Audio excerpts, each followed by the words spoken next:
The judge slammed his gavel and sentenced me to 6 months in jail without asking a single question. No lawyer. No trial.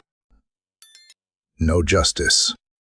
Everyone thought I was just a quiet black woman, until I pulled out my badge and revealed I was a federal prosecutor sent to investigate him.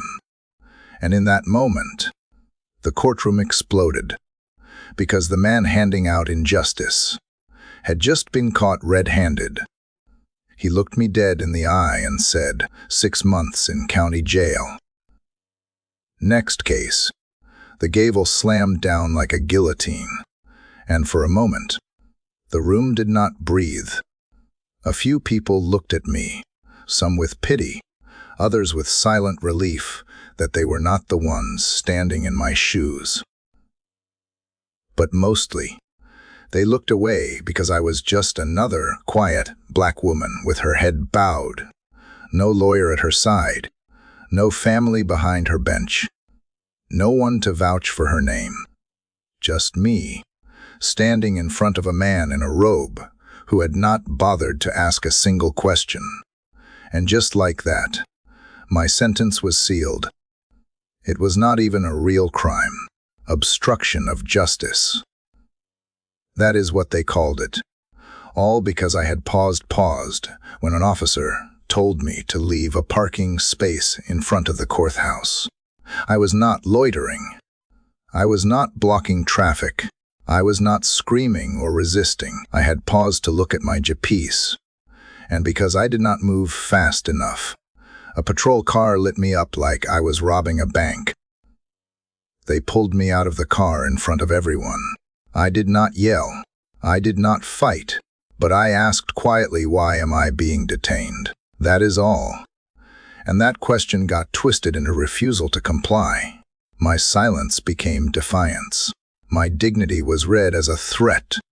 And from there, the wheels turned like they always do. Papers filed, court date set, a name buried in the docket like so many others who do not matter.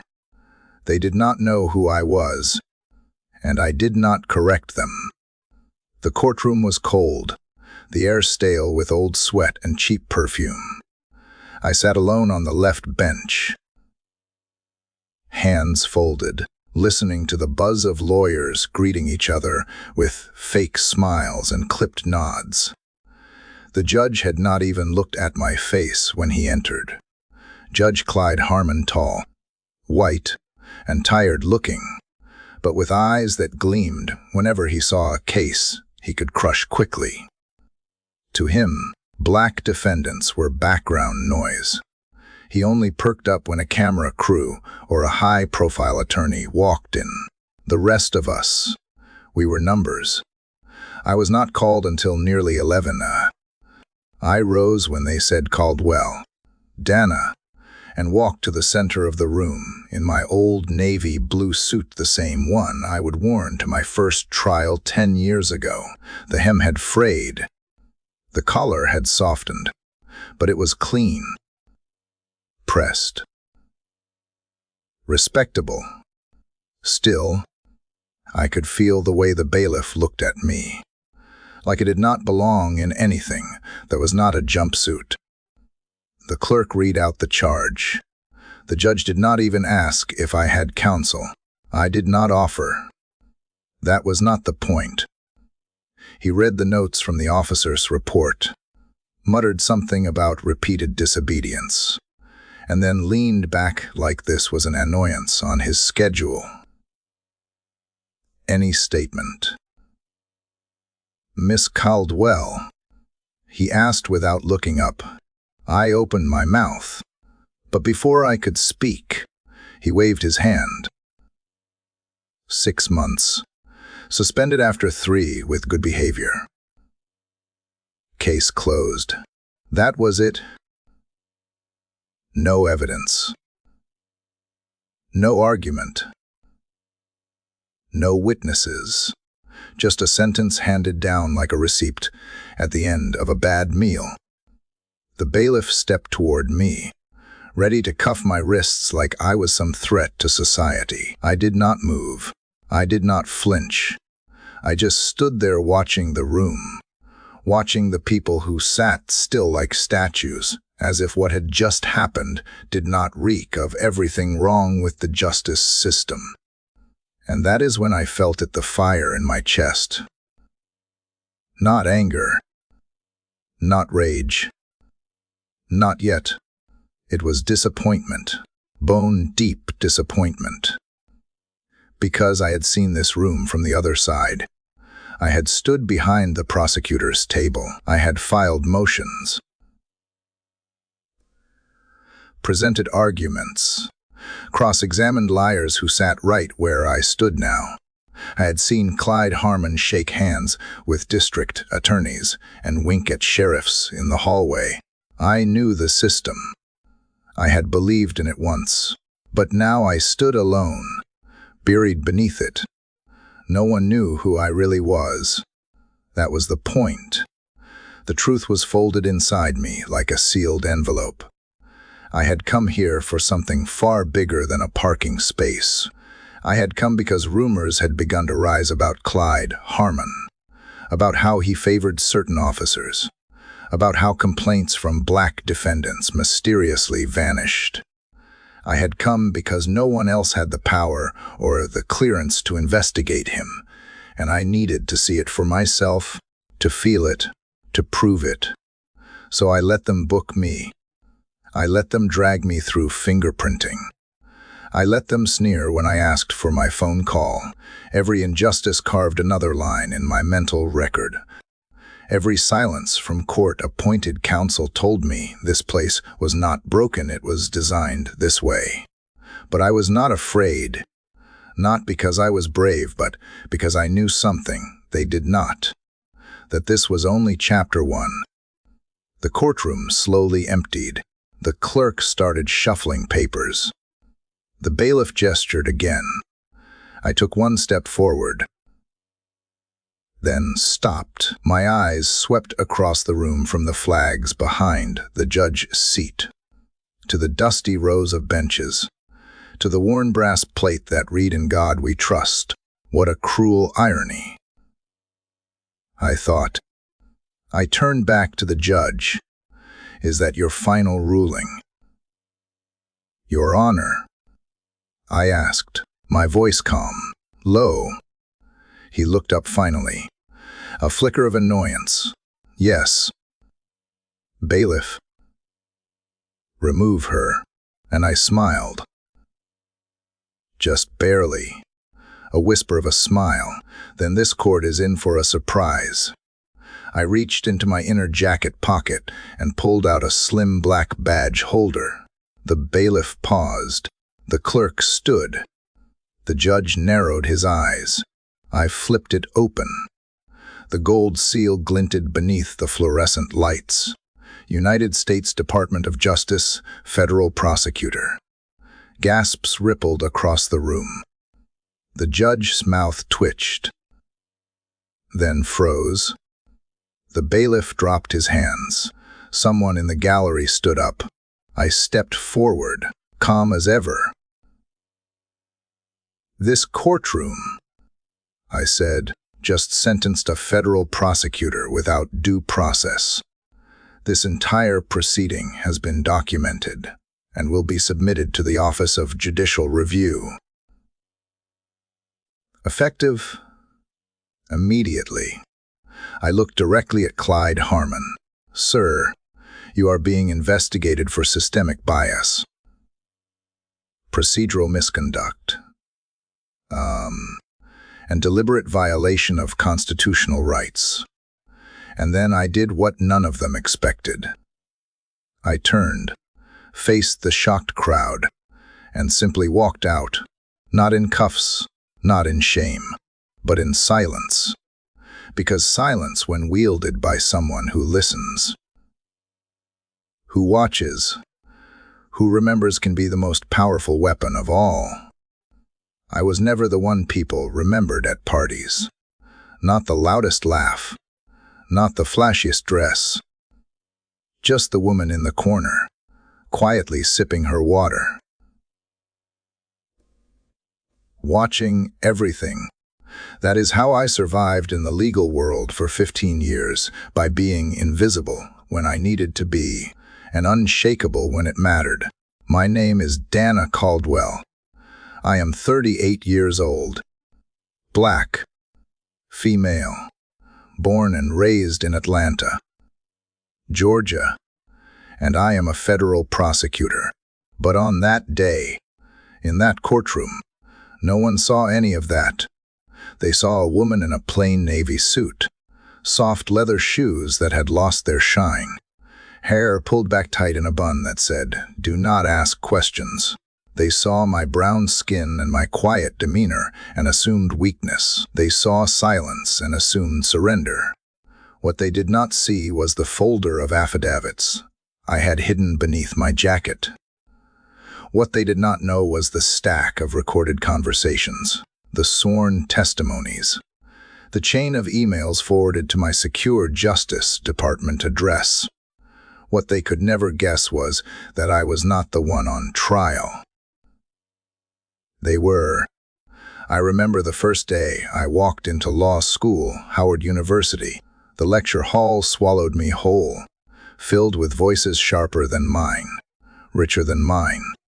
But I learned early that power was not always in the volume. Sometimes it was in the pause, in the look, in the silence that made others uncomfortable.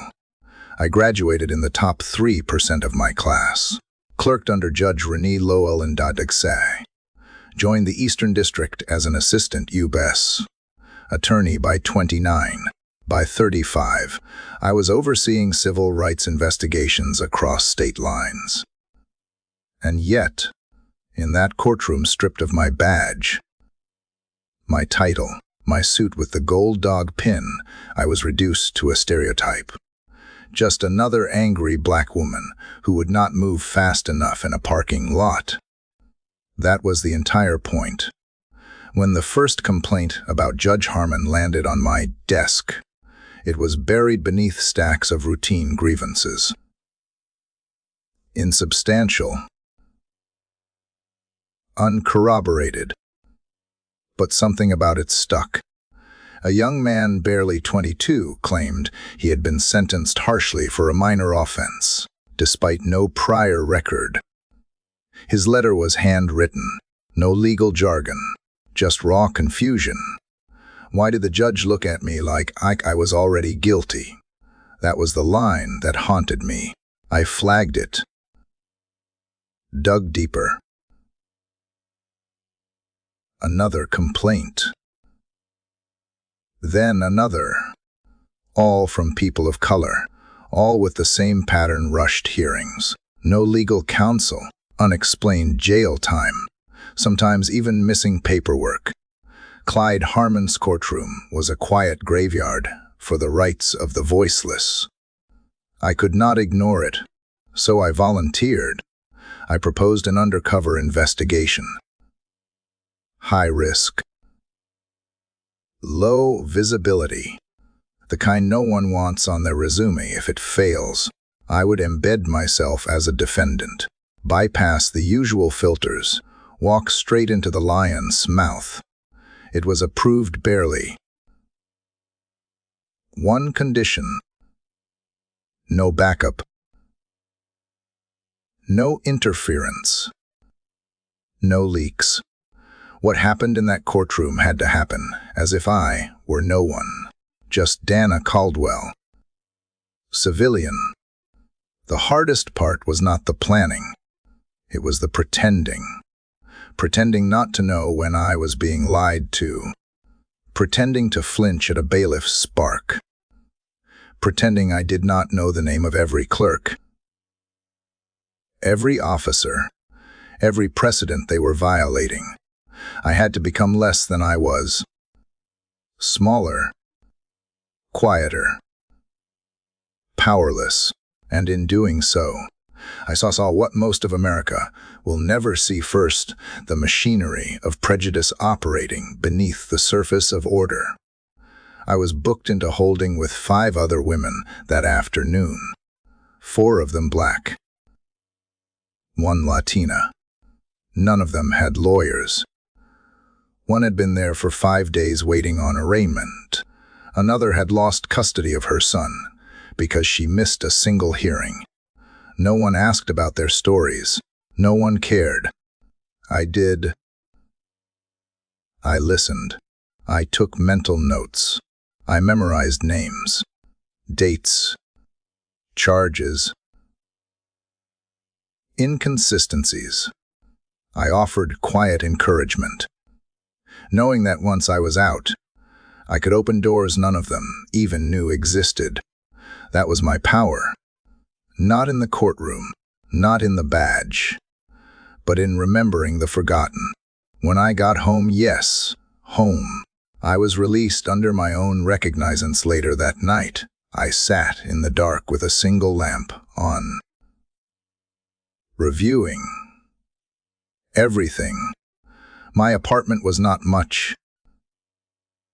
2 bedrooms, one used as an office. A plant named Alice in the kitchen window. A stack of unopened mail. I did not live luxuriously. I did not throw parties. I had no husband. No children. No parents left alive. Just me and the cases that kept me up. That night, though, something was different. I did not feel righteous. I felt tired. Tired of playing a role. Tired of dressing down just to be underestimated. Tired of the mask I had to wear even among my own colleagues. Even the ones who thought they were allies never really understood. "You are so articulate," they would say, or, "You do not act like most." They would trail off, thinking they were paying me a compliment. But I knew what they meant. And so, I stopped trying to be seen. Until now, because being unseen had let people like Clyde Harmon grow roots. Roots that strangled the very idea of fairness. It was not just about me. It was about every child who sat in a cell wondering why no one came. Every mother who lost weekends with her kids because of a clerk's mistake. Every man who'd been overcharged just because his skin did not match the judge's. I knew this was not going to be easy. Calling out a federal judge meant scrutiny, danger, and politics. But I had everything I needed. The recordings, the files, the affidavits, and now, the moment caught on record when he sentenced a federal prosecutor without trial, without defense, without dignity. He thought I was no one. He was wrong. The headlines had not broken yet, but they would, soon. And when they did, they would ask who I was, where I came from, why I stayed quiet so long. And I would answer, because the woman they overlooked was the only one who could see the whole truth. Clyde Harmon ruled his courtroom like a king, without a crown, only a gavel. A reputation, and a silent army of clerks too afraid to question him. To most, he was a seasoned man of the law, 40 years on the bench. Clean record. Military son. Devout churchgoer. But to those who had stood before him without power, he was something else entirely. A wall. A gatekeeper. A punisher of those he believed did not respect authority. And that usually meant one thing: black and brown bodies, especially when they dared to speak. He had been appointed in the mid-'80s, when backroom deals shaped careers and smiling senators shook hands in private. He would started in municipal court, then slowly climbed his way through the ranks of Georgia's judicial system, always on time, always in control, and always quietly, resentful of anyone who challenged that control. In chambers, Clyde Harmon was more vocal. I knew because I would studied him before I walked into his court. There were whispers in the legal community about the way he spoke to public defenders, the way he rolled his eyes when a young black man dared to wear a suit to his hearing. Some joked he kept a list of repeat offenders in his mind, whether they were actually guilty or not. Others called him the gate because once you crossed him, no door opened again. But no one had ever tried to hold him accountable. Why? Because he was careful. He did not scream. He did not curse. He let the system do the punishing for him. Denied motions, shortened testimony windows, rejected character witnesses with a wave of his hand. It was not illegal, it was subtle. Institutional, lethal, and worst of all, he knew it. He played the courtroom like a chessboard, and everyone else were pawns, especially those who walked in unrepresented, unprepared, or simply unaware. That is why he liked those cases the most. Quick wins, no appeals, no press. When I stood before him that morning, I could see it in his eyes. Boredom, not fear, not doubt, just the dull flicker of a man who had sentenced too many to care. He barely read the police report, barely registered my presence. To him, I was another file to close before lunch. And he did what he always did, dismissed the humanity of the person in front of him, because that is what Clyde Harmon had done for decades. Dehumanize, minimize, control. He would never been challenged, not in a way that stuck. Lawyers who tried to file misconduct reports often watched their careers stall mysteriously. Promotions disappeared. Committee seats suddenly closed. Judges like Harmon did not need to shout. They erased you with bureaucracy. Quietly. Permanently. I knew he would not recognize me. I had stayed far from Georgia's courtrooms for this reason. I had spent most of my dog career in D.C., Chicago, and Louisiana, but I had studied his decisions, traced patterns, cross-referenced them with jail records and plea deals. The data did not lie. Sentences for people of color were 37% harsher in his court than in neighboring ones. Public defenders were overruled more often.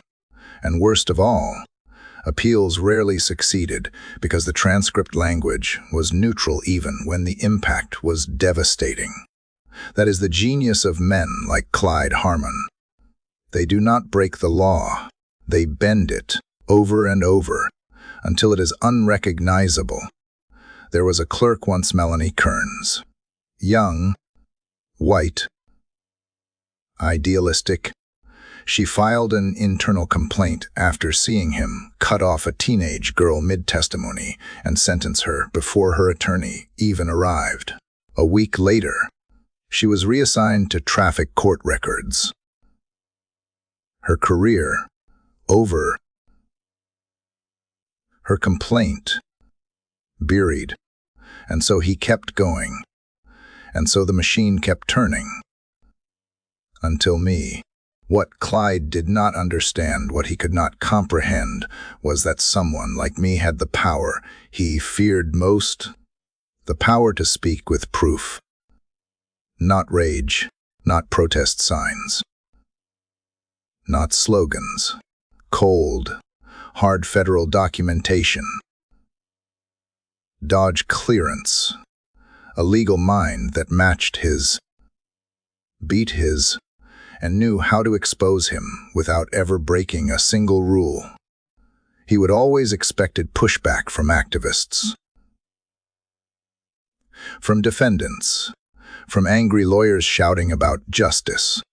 He never expected it from a quiet black woman in a faded suit, standing still, waiting for him to hang himself with his own verdict. That was the trap. I had not spoken in that courtroom because I did not need to. My silence was not fear, it was strategy. Every second he dismissed me. Every time he skipped protocol. Every arrogant decision he made, it was all being documented in real time. Because the courtroom that day was not just a place of judgment. It was a stage. And Clyde Harmon, in all his overconfidence, had just given the performance of his life.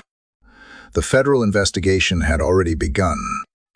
He did not know it yet, but his financial records were being reviewed, his sentencing history under audit, his private communications subpoenaed. And soon, he would find out just how many people had quietly watched him bury justice in plain sight. How many had waited for the right moment to strike. He had always ruled by fear, but what he did not know, what tyrants like him never understand, is that fear is a finite currency. Eventually, people stop being afraid, and when they do, all that remains is truth. He still thought he was untouchable, but I was not done yet, not even close. It began with a parking space, a simple stall outside a courthouse. Marked legal. Unoccupied. I pulled in to double-check the address of a hearing. I was observing, at least. That was my cover. I was in the driver's seat, no more than 20 seconds, when a cruiser pulled up behind me. No siren. No announcement. Just the slow creep of intimidation. The officer, a man in his early 40s with a rigid jawline and mirrored sunglasses, approached with the swagger of someone who never been told no. I rolled down my window. He did not introduce himself. He did not ask a question. He simply ordered, "You need to move."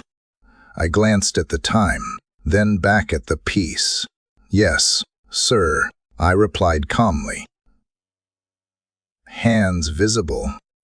Just checking the court schedule. Wrong answer. He did not like that I paused. Didn't like that I had not moved fast enough. Didn't he like that my tone was polite but not groveling? His voice raised. "Step out of the vehicle." I looked around. No one else was being asked to move. No other car behind me. No crime. No noise. No violation. Just me. A black woman behind the wheel of a clean sedan, wearing a suit that fit too well to suggest poverty, but too simply to suggest status. I knew better than to argue. I complied. Hands raised. Posture neutral. Still, he twisted my arm unnecessarily as he cuffed me. My offense, obstruction of justice. That is what the report would say, not delayed by a piece, not polite but paused. No, it had to be criminal. It had to be defiance. It had to fit the box they had built for people who looked like me. They did not ask my name. Didn't he ask if I had business in court? Didn't see the dog parking pass clipped to my dashboard? Because it did not matter. The second they saw my skin and my silence, the script was already written. At the station, I was booked like any other common suspect. Prints. Photos. Cell. When I asked if I could make a call, the officer smirked and said, "You people always think you get a phone call." You people. It was not even subtle anymore. But I did not react. Not because I was not angry, but because I needed them to stay comfortable, to show me exactly who they were when no one was watching. And they did. Oh, they did. They laughed outside the holding cell door. They forgot to process me for hours. One guard read my name aloud, Dana Caldwell, and joked, "She sounds like a troublemaker." Another leaned in and asked if I was one of those activists. Said with the same disdain they used for criminals. I took mental notes of every insult, every delay, every violation of procedure. It was textbook bias, plain, brutal, and familiar. Later that day, I was assigned a court date. No chance to call my office, no opportunity to call a lawyer. They did not think I deserved one. They assumed I would not know the process, and I let them. I had learned early in life that prejudice does not always shout. Sometimes it whispers. Sometimes it smiles as it slams the door. Sometimes it wears a badge and quotes the Constitution as it violates it. By the time I entered that courtroom for the first time, I had already been profiled, insulted, ignored, detained, and processed without ever committing a crime. All of it captured in silence. In observation, because I was not just trying to catch a judge. I was exposing an entire pipeline, one that starts with a traffic stop and ends with a prison record. For people like me, that pipeline is paved in assumptions. Judge Harmon was just the final gatekeeper in a system built on perception. And perception was what they weaponized the most. Because I did not cry or scream, they said I was cold. Because I was composed, they said I was calculating. Because I did not flinch when they handcuffed me, they said I was resistant. Every piece of who I was, repainted in their words, twisted into a narrative that fit their comfort. That is how prejudice works. It does not require slurs. It does not even require intent. All it requires is power, and the willingness to let bias guide it. By the time my hearing date arrived, I had collected hours of misconduct, every violation of Miranda, every denial of rights. I was compiling a portrait of a system. Did not fail, it functioned exactly as designed. And as I stood in that courtroom, Judge Harmon looked at me like I was another folder on his desk, another case to close before lunch. He did not know he was being watched. He did not know I was the one building a case against him. He did not know that every injustice he layered onto me was becoming his own indictment. He thought I was just another black woman who had no one to speak for her. But he was wrong, because I was never alone. I was standing on the shoulders of every person before me who been silenced, ignored, erased, and I carried their stories in every step I took toward justice. This was not just about me. This was about the lie they told all of us, that if we just behaved, just followed the rules, just stayed quiet, we would be safe. But I had followed the rules, and they still tried to bury me. So now, I was going to unearth them, one document at a time, one voice at a time, one case at a time. And it started with mine. The first recording was grainy. A body camera from a deputy who had not realized his mic was live during lunch. In it, he joked about a teenage defendant, called her ghetto fabulous, and laughed when another officer described pushing a suspect just enough to make it look like resistance. It was not damning on its own, but it was the beginning. A thread, and I had spent the last 9 months pulling it quietly, methodically, until the entire fabric of Judge Harmon's courtroom began to unravel. What they did not know is that the silent black woman they thought they dismissed that day was not just watching. She was recording, logging every second, annotating every failure. I did not speak because I was building a case in real time, and every moment of prejudice, every skipped procedure, every raised eyebrow was another piece of evidence. My phone, soon into the lining of my coat, captured everything from the officer's tone to the judge's careless sighs. I wore a wire during intake. I had a GoPro clipped into my keychain. I had backup storage linked to a cloud server in Washington, D.C. They thought silence meant submission. They did not know it meant strategy. I would sit in the courtroom hours before my hearing and watch how Judge Harmon interacted with defendants who did not look right. A young Latino boy who could not afford a suit denied bail with a shrug.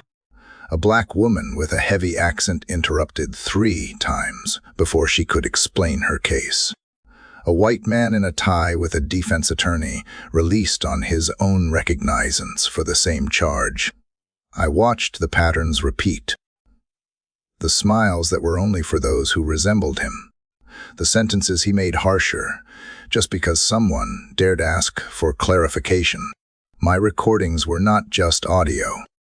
They were history. Dozens of hours logged from the back benches of that courtroom. I became invisible by design. I sat where the tired grandmothers sat. I dressed like a clerk. I nodded politely and kept my eyes down, and in doing so, I caught everything. The tone shift when a black defendant walked in. The impatient tapping of his pen when a public defender took too long. The sly comments between clerks when court was in recess. It was not theatrical racism. It was habitual bias, the kind that kills slowly. Without headlines. Back in my apartment, I had a wall full of names, photos, charge sheets, paper clips connecting stories across months, a girl arrested for missing curfew, a father charged double bail because of a single prior offense from a decade ago, a veteran denied counseling because he was not polite enough. These were not just victims, they were my witnesses. They were the blood in the system Harmon had turned into machinery. And I kept their stories safe. My files were coded, stored on encrypted hard drives. One mailed to a colleague in case anything happened to me. I was not paranoid, I was precise. Because justice does not come for people like me unless we drag it into the light, inch by inch, with proof no one can ignore. Every night, I listened to the recordings again, not because I needed to, but because I had to remember what I was fighting for. The voices, the tremble in a mother's plea, the sharp breath of a teenager just before being sentenced. The silence that came after Judge Harmon gave his verdicts like they were traffic tickets. And then there was Melanie. She had been a clerk in his chambers 5 years ago. I found her through a LinkedIn rabbit hole. She lived 3 hours away now. I drove to her door unannounced, hoping she had not closed off that part of her life forever. She answered with suspicion. I introduced myself as Dana. No title, just a former attorney doing research. She narrowed her eyes. "Are you here about him?" she asked. I nodded, and she let me in. What she gave me changed everything. Her notes, her handwritten journal, observations she would made during her time under Judge Harmon, each entry dated, detailed, and devastating. The day he refused to let a public defender speak more than 60 seconds. The case where he laughed at a mother pleading for her son's leniency. The private remarks he made about those people never learning. She would kept it all, buried in a box in her attic. And now, she handed it to me with trembling hands. "You are the first person who has believed me," she whispered. "No," I said, meeting her gaze. "I am the first person who can do something about it." I scanned every page, digitized every sentence, added her voice to my growing library of testimony, and then I made the call to my Dodge supervisor. It was time. Time to reveal everything. Time to pull the curtain back. But I had one more thing to do first. Return to that courtroom. Let him finish sentencing me. Let him slam that gavel one more time into the illusion of power he thought would never shatter. And then I would show them all what silence can sound like when the truth is finally played out loud. The room was quiet when I walked in, that special kind of quiet where everyone's present. But no one really sees you. The quiet of a courtroom used to routine injustice. I took my seat on the far left bench, once again wearing the same navy blue suit. Same bun, same soft-soled shoes. Everything about me was intentional familiar. Unthreatening. Invisible. Even my breath was measured. I needed this day to go exactly as it had before. Let the system show itself one last time. Let them move blindly. Confidently. Like they always had. Judge Clyde Harmon entered precisely at 9:00 a.m. Black robe, gold-rimmed glasses. Cold eyes. He glanced down at the docket, then looked up with practiced impatience. "Caldwell, Dana." I stood slowly, rising with the stillness of someone who had nothing left to fear. I walked to the front of the courtroom, stood before his bench, and looked up. His eyes barely met mine, as "Caldwell." He sighed. "You were instructed to report for processing. Instead, you filed no appeal, no motion, no statement. Do you understand the consequences of violating a court order?" I nodded. "Yes." "Your Honor." "I understand." He clicked his tongue and leaned back. "Well, then, I will make this brief. 6 months, as previously ordered. Bailiff." "Your Honor," I said softly. He looked up, annoyed. "What?" And that was the moment I had planned for. The moment the courtroom began to shift. "I would like to submit something for the record," I said, calmly, clearly. He frowned. "You are not represented. You have no legal standing to file anything on your behalf at this time." "I do," I replied, reaching into my coat pocket. The bailiff stiffened. A few heads turned. I could feel it, a ripple in the room, a change in the air. I pulled out a slim black folder and laid it on the table in front of me. Slowly, deliberately, I opened it. Inside, a badge. Gold-plated. Engraved, United States Department of Justice. Federal Prosecutor Dana Caldwell. Gasps. Audible. Undeniable. Even the clerk dropped her pen. Judge Harmon blinked, visibly thrown off. "What Is this, I said, meeting his eyes for the first time without fear, is your reckoning? The bailiff did not move. He knew. He saw the seal. He saw the badge. The weight of it hit like thunder. Your Honor, I continued, voice rising just enough to reach the corners of the room. I entered this courtroom weeks ago under pretext. I volunteered for an internal investigation of procedural misconduct after reviewing 17 civil complaints dismissed without review from your court in the last 3 years. I have logged 72 hours of audio and video recordings documenting irregularities in sentencing. Discriminatory language, denial of representation, and repeated violations of due process. His face flushed. This is outrageous. I am not done, I said, calmly, powerfully. I have submitted all files to the Office of Judicial Conduct and the Department of Justice Civil Rights Division. The motion to suspend your bench is in review as of this morning. And per Title 18, Section 242 of the U.S.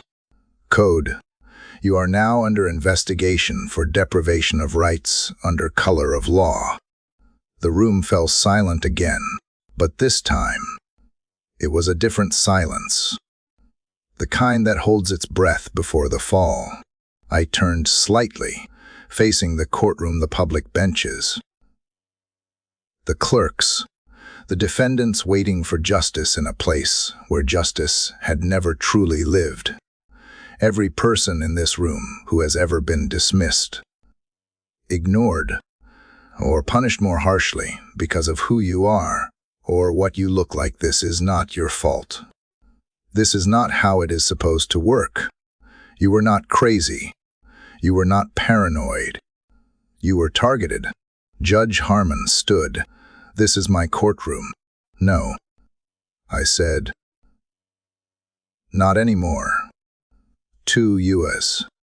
Marshals entered from the rear. Badges visible. Silent. Commanding. They walked directly toward the bench, and for the first time in decades, Judge Clyde Harmon took a step back. You can be serious, he hissed. But they were. One marshal handed him a sealed envelope, Dodge letterhead. Official. Irrefutable. The other took position beside him. You will need to come with us, sir. He sputtered, angry, disbelieving.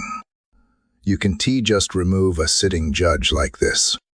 I have served for 40 years, and you will have a chance to defend that, I said, in a fair court. With counsel, with the rights you have denied to others. He looked at me then, not with superiority, not with condescension, but with fear, because he knew it was over. They escorted him out in silence. No handcuffs. Not yet. Just shame. And for the first time, I turned to see the faces in that courtroom. The young man in the second row, who had once been called belligerent.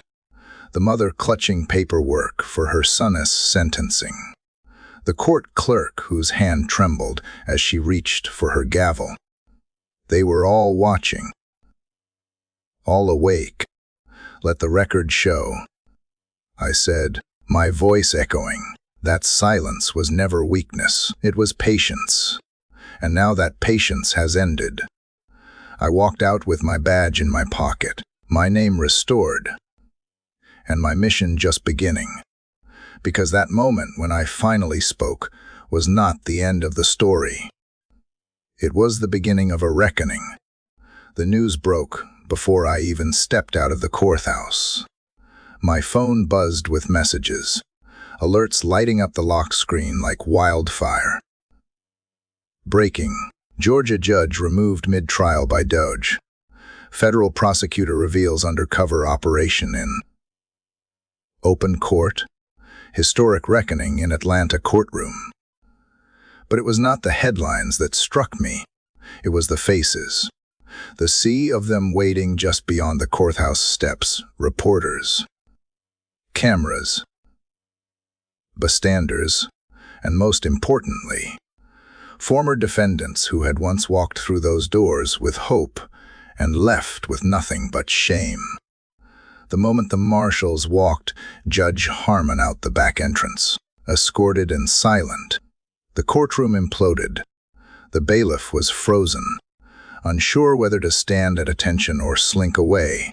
The clerk, young, freckled, barely out of college, stood up so fast she knocked over her stack of forms. The public gallery rippled with gasps, murmurs, then full-throated astonishment. Someone whispered, "She is the one," and I turned in time to see an older black woman, gray hair in soft curls, hands shaking around a folded legal pad clutch to her chest like it was scripture. For years, that room had been his kingdom, Clyde Harmon's private stage. The carpeted floor held the weight of his dismissals. The bench, elevated by wood and arrogance, had swallowed the dreams of thousands. But today, the hierarchy flipped. His gavel was gone, his presence erased. And justice, for the first time in decades, had walked in wearing my name. Inside the courtroom, defendants who had come expecting pain suddenly found themselves standing taller. One young man, barely 18, maybe less, began to cry, not from fear, but release. His case was up next. It would no longer be heard by a man who called him another one of them under his breath. Instead, his case would be reviewed by an impartial panel, and the facts would finally matter more than his skin. Outside, it was chaos. Flashbulbs. Shouting. Questions fired like bullets.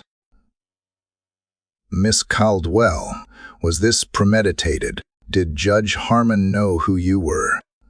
How many years of misconduct are you uncovering? I said nothing at first, just kept walking down the steps, every footfall steady, deliberate, as if I would rehearse this moment in my sleep. Because I had, not for fame, not for the spotlight, but because I knew this day would come. The day when truth roared loud enough to shake the rafters of a courtroom built on lies. A woman rushed forward, Asian American. Late 30s, professional badge on her belt. "I am with the Dodge Press Liaison," she said. Breathless. "They want a controlled statement." I paused, then nodded. Later, because before I addressed the world, I needed to address the people he had silenced. I turned back to the crowd, to everyone who was sentenced unfairly in that courtroom. "We see you now. Your cases will be reopened. Your names will be cleared. The days of fear are over." Applause erupted, not polite, not staged. It was the sound of bones remembering how to stand, voices rediscovering how to speak. The courthouse did not feel cold anymore. It felt alive, like something sacred had returned to it. Inside, the fallout began to settle like ash. Judge Harmon's chambers were sealed. The federal order locked every drawer, seized every device. Clerks were placed under supervision. Pending cases were paused and transferred. My colleagues, Dodge officials from Atlanta and .C, swept in like a cavalry of order. Some judges shook my hand with solemnity. Others avoided my gaze. Not all of them were innocent, and they knew I would keep looking. That evening, I sat alone in the office I used as a base during the investigation. Not the glassy high-rise, where power played dress-up, but a small borrowed room in a legal aid center off Peachtree Avenue. I pulled out the recordings, the transcripts, the sworn statements, one by one. I labeled them with the names of people who had been crushed by his gavel, not file numbers, not defendant 042. Real names. Real people. Because that is what this was about.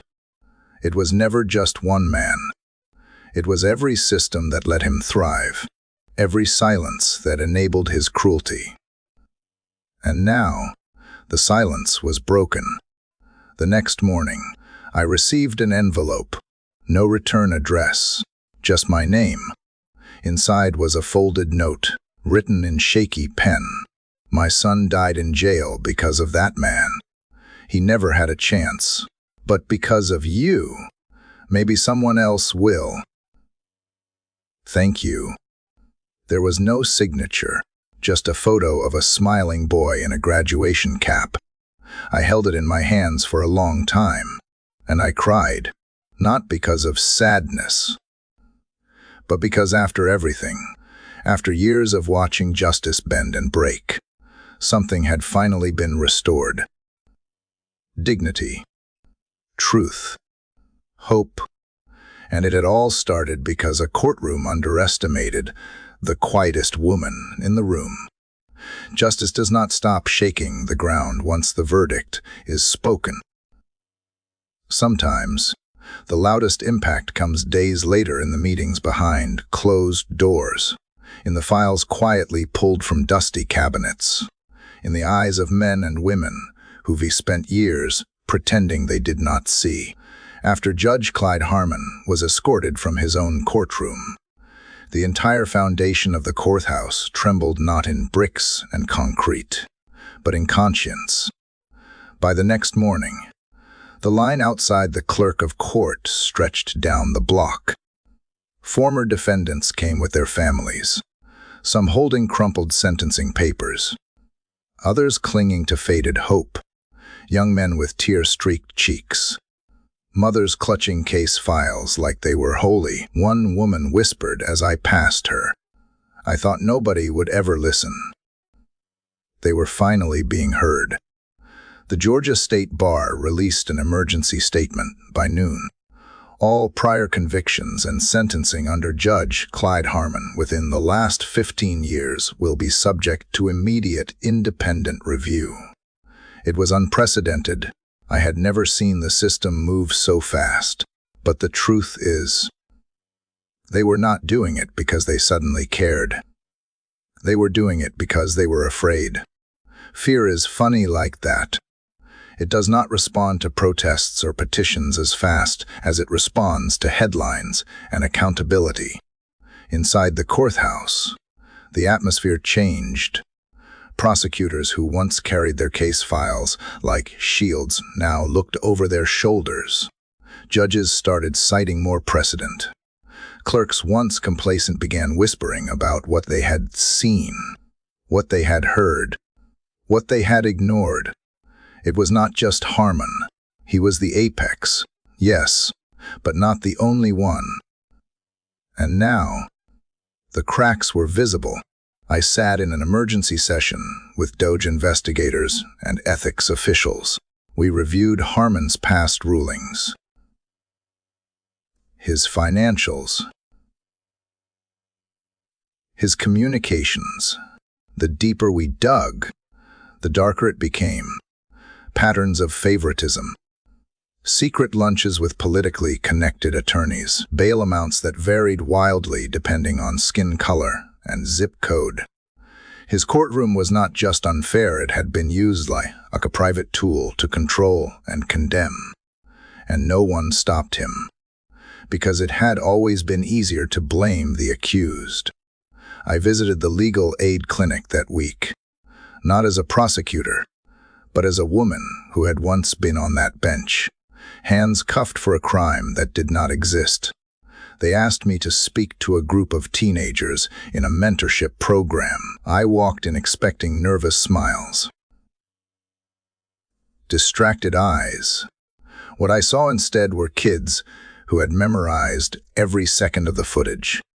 They quoted my words back to me. "Silence is not weakness," one girl said. "It is patience." She could not have been more than 16. And yet, she understood something most grown men in suits refused to. I told them what I knew, that the system does not always reward the righteous. That sometimes truth walks alone for a long time before anyone hears it. But I also told them this: you are not invisible. You are not powerless. You do not have to wait until someone gives you permission to matter. Back at the Dodge, more reports were rolling in from other counties, other judges, other stories. My name had been added to 3 federal oversight committees. I did not ask for it. I did not seek the spotlight. But once you speak truth in a room built on lies, people start to ask you to say it again and again and again. But not everyone applauded. I received threats, emails, letters. "You embarrassed the system. You are destroying tradition. You think you are better than the bench." No. I did not think I was better. I thought we all deserved better. And that belief was not going to stop with Harmon. I called for a sweeping audit of rural jurisdictions, courts where no press ever reached, places where men like Harmon had multiplied in silence for decades. The Dodge pushed back. Politicians tried to interfere. But I did not back down, because I had seen what silence costs. A woman in Mississippi emailed me. "My brother died in holding for a traffic stop. Your voice made me believe in justice again." A judge from New York wrote anonymously, "You have changed how I walk into my own courtroom." The ripple had become a wave. By the end of the month, the Doge launched the largest internal review of judicial ethics since the 1960s. Dozens of files reopened, federal monitors dispatched, training requirements rewritten, and all of it every tremor.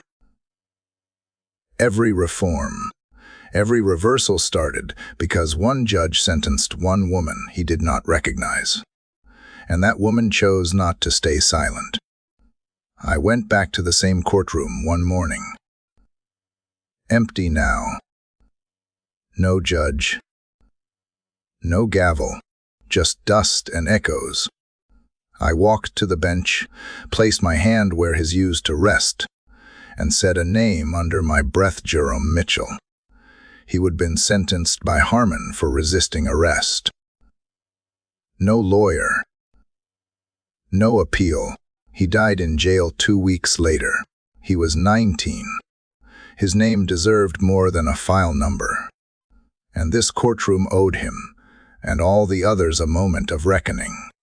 I took a small photo of him out of my bag, placed it on the bench, and whispered, "We remember," because justice is not just about the verdict. It is about the people left behind when no one listened. Until now, I never wanted to be a symbol. Symbols are dangerous. People hang meaning on them, distort them, turn them into either weapons or prayers. But after that courtroom erupted, and the aftershocks rippled through the system.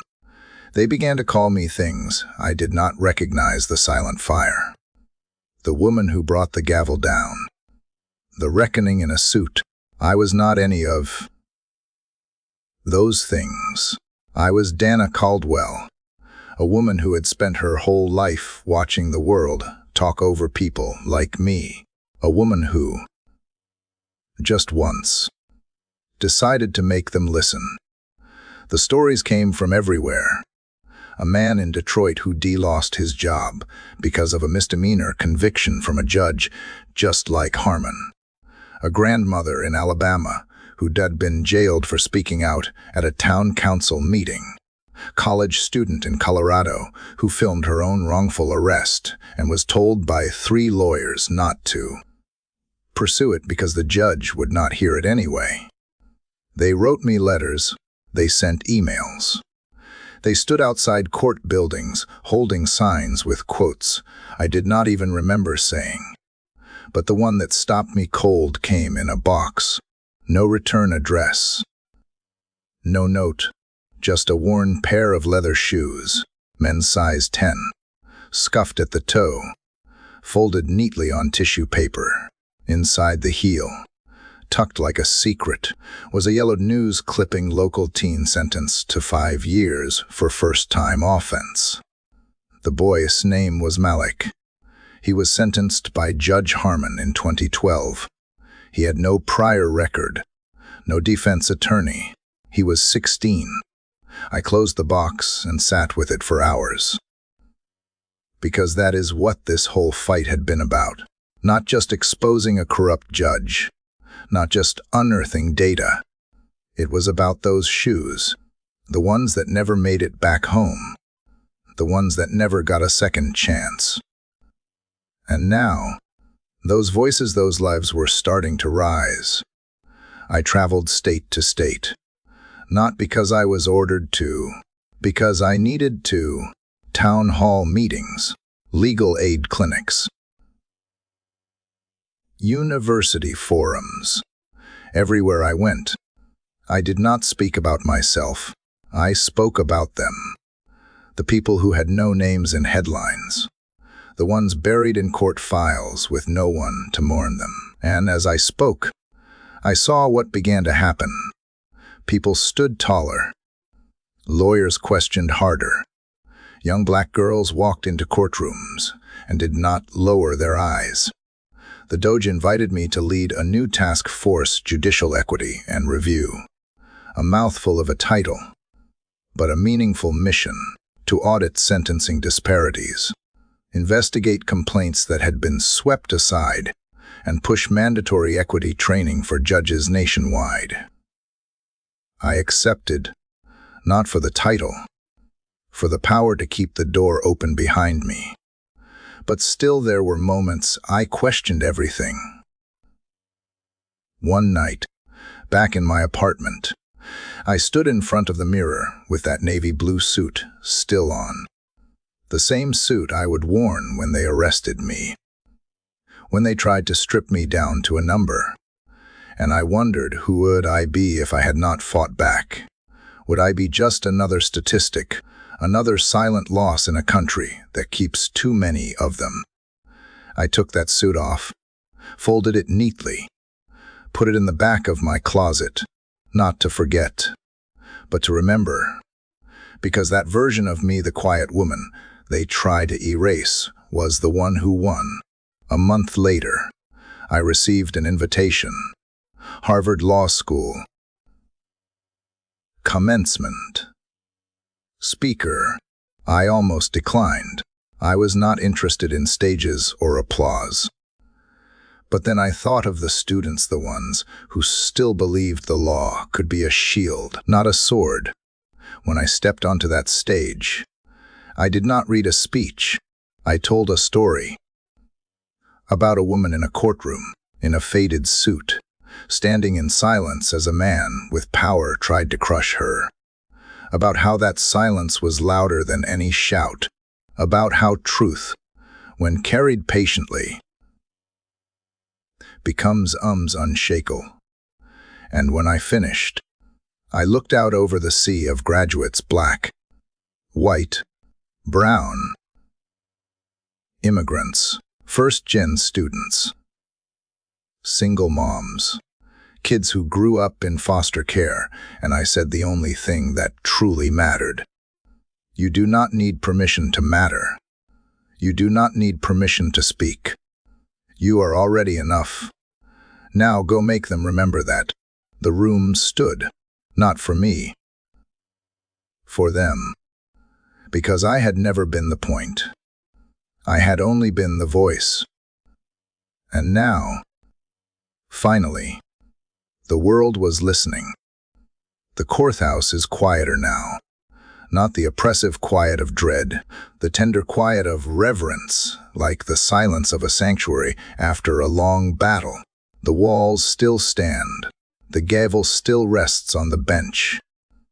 But the weight in the air has shifted. Justice no longer feels like a game rigged from the start. It feels possible. It feels real. I walk those halls again. This time not as a shadow, but as a presence. Staff greet me by name. Eyes that once darted away now meet mine without fear or pity. And the bench where Clyde Harmon once sat, it is empty.